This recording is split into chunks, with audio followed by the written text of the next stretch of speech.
അശരണരും നിർധനരുമായ കിടപ്പ് രോഗികൾക്കൊപ്പം ഓണം ആഘോഷിച്ച് Swaruma palliative care. ഉപ്പേരിയും ശർക്കര വരട്ടിയും തേങ്ങായും അടക്കം 20 ഇനങ്ങൾ ഉൾപ്പെടുത്തിയ ഭക്ഷ്യധാന്യ കിറ്റിനൊപ്പം പുതുവസ്ത്രങ്ങൾ അടങ്ങിയ ഓണക്കോടിയും അർഹരായ 50 വീടുകളിൽ എത്തിച്ചായിരുന്നു സ്വരുമയുടെ ഓണാഘോഷം. സ്വരുമ ഭാരവാഹികൾക്കൊപ്പം ജനപ്രതിനിധികളും പാലിയേറ്റീവ് വോളണ്ടിയർമാരും പൊതുപ്രവർത്തകരും ഭക്ഷ്യക്കിറ്റ് വിതരണത്തിൽ പങ്കാളികളായി. കുറവിലങ്ങാട് പഞ്ചായത്ത് അംഗങ്ങളായ ലിൻസി സെബാസ്റ്റ്യൻ, സോണിയ ജോമോൻ, സിന്ധു രവീന്ദ്രൻ, ലതിക സാജു, ബിജു താനിക്കത്തറപ്പിൽ, അഡ്വക്കേറ്റ് കെ ശശികുമാർ, മെറിൻ തോമസ്, ജോസി അലക്സ് എന്നിവർ വാർഡുതലത്തിൽ സംബന്ധിച്ചു.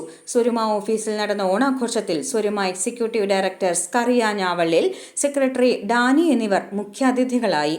സ്വരുമ പ്രസിഡന്റ് ഷിബി തോമസ് അധ്യക്ഷനായി.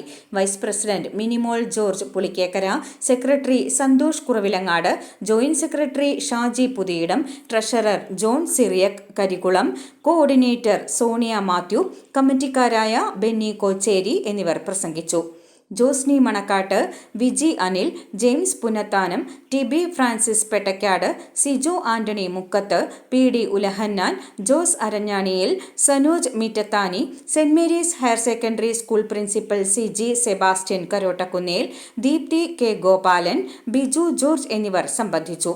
സഹപാഠികളും നഴ്സിംഗ് ജോലിയിൽ ഒപ്പമുണ്ടായിരുന്ന മറ്റു പ്രവാസികളും പാലിയേറ്റീവ് പ്രവർത്തനങ്ങൾക്കായി സമ്മാനിച്ച 25,000 രൂപ വൈസ് പ്രസിഡന്റ് മിനിമോൾ ജോർജ് ചടങ്ങിൽ വെച്ച് പ്രസിഡന്റ് ഷിബി തോമസിന് കൈമാറി. ഐ4യു ന്യൂസ്, ഏറ്റുമാനൂർ.